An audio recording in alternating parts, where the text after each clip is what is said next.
प्यारे साथियों, आप सभी कैसे हैं? उम्मीद करते हैं स्वस्थ होंगे, मस्त होंगे, ज़बरदस्त होंगे और बेहतरीन तरीके से अपनी तैयारी कर रहे होंगे। तो जैसा कि आज संडे है, तो संडे के दिन आपको पता रहता है कि रोज़गार विथ अंकित पे जो टेस्ट आता है उसका हम सभी लगाते हैं और लगभग 11 बजे के समथिंग में या मतलब 10:30 बजे के आसपास तो उसका एनालिसिस मैं लेकर आता हूँ पिछले कई दिनों से। तो आप सभी भी अपनी पढ़ाई बढ़िया से कीजिए, क्योंकि अब देखेंगे त्योहारों का सीज़न भी ख़त्म हो गया है। आज एकादशी था और त्योहारों का सीज़न ख़त्म हो चुका है। आप लोग थोड़ा पढ़ाई पे ध्यान दीजिए। इधर धान वाला कुछ काम धाम रहता है घर पे, उसको निपटा लीजिए 2-3 दिन में, 4 दिन में, जो कुछ भी हो।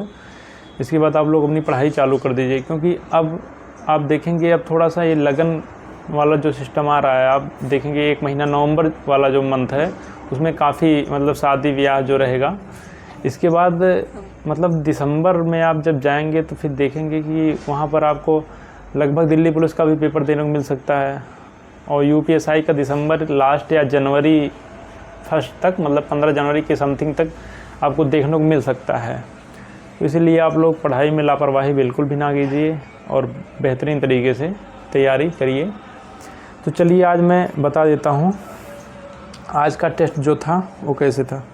तो आज की टेस्ट की मैं बात करूंगा तो इस टेस्ट में मैं देखा कि आज टेस्ट में जीएस जो है वो थोड़ा हमको लगता है कठिन ही था। मैं उसको मॉडरेट भी नहीं कहूँगा, कठिन ही था, क्योंकि मैं देखता हूँ मेरा जीएस हमेशा लगभग ठीक ठाक ही रहता है। लेकिन अब की मेरा जीएस 18 हुआ है और मुझको ऐसा लग रहा है कि अब की वाला जीएस जो था थोड़ा कठिन था।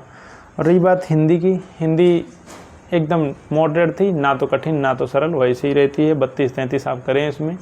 हिंदी बहुत ज़्यादा ना तो सरल था ना तो कठिन बिल्कुल नहीं था, हिंदी मॉडरेट था।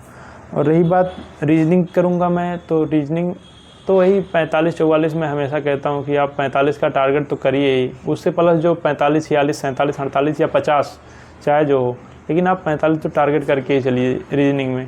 क्योंकि रीजनिंग में आप देखते हैं कि हर बार 1-2 क्वेश्चन ऐसे मिल जाते हैं जो थोड़ा अलग से आ जाते हैं और बाकी कथन कार्रवाई या निष्कर्ष का रहता है, तो ये आप उसको भी मैनेज कीजिएगा साथ साथ। तो रीजनिंग में आप 45 के आसपास कर सकते थे। रीजनिंग बहुत ज़्यादा वो नहीं था, एक ही ठीक ठाक था। रही बात मैथ में, मैंने अब की देखा कि मैथ थोड़ा सा जो है कैलकुलेटिव था और थोड़ा सा मतलब थोड़े कुछ क्वेश्चन थोड़े मुझको अलग लगे जो मुझसे बने नहीं हैं। तो और मेरा मैथ भी पहली बात तो वीक ही है, तो मैं ये भी नहीं कहूँगा कि मैथ मुझसे नहीं बने, किसी से नहीं बनेंगे। मैथ में मेरे ही बहुत सारे दोस्त हैं जो 25/24, 25/25 या 25/21-22 जो भी कुछ, उनका मैथ हमेशा बेस्ट रहता है। लेकिन और कुछ सब्जेक्ट में उनका ख़राब हो जाता है। तो मैथ मेरे आज ज़्यादा बने नहीं हैं। तो चलिए आज मैं आपको अपना स्कोर बता दूँ।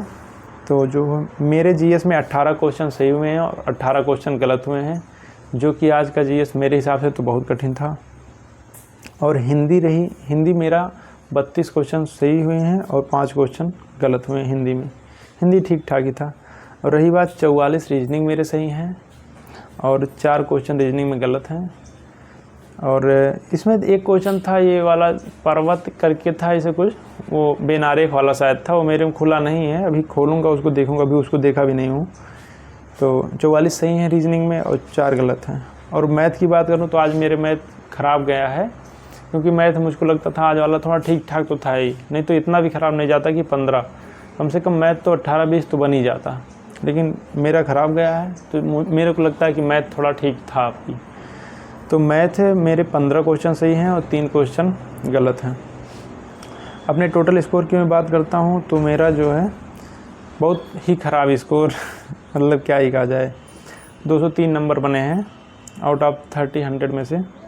और 109 क्वेश्चन सही है और 30 क्वेश्चन गलत हैं। क्योंकि इसमें 30 क्वेश्चन गलत होने का मतलब मेरा ये हुआ कि जो जीएस का था, तो जीएस मुझको लगता था कि ठीक ही है यार, आ ही जाएगा, सही हो जाएगा। लेकिन देखा जब बाद में सबमिट किया, इतने क्वेश्चन गलत, तो 18 क्वेश्चन उसमें शायद गलत भी हैं और 18 सही, तो इसी वजह से 30 गलत हो गए हैं। और रही बात परसेंटाइल, तो अभी 95 के समथिंग में है। आप परसेंटाइल पर फोकस कीजिए, क्योंकि स्कोर से कुछ नहीं मैटर करता। आज का पेपर परसेंटाइल को देखकर मुझको लग रहा है कि पेपर ठीक ठाक बना ही था, क्योंकि इतने कम नंबर पे इतनी अच्छी परसेंटाइल तो हो ही नहीं सकती।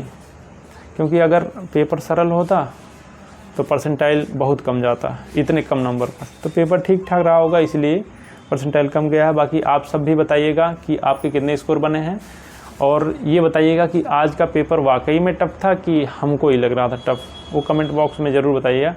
बाकी मिलते हैं नेक्स्ट वीडियो में। जय हिंद, ऑल ऑफ यू।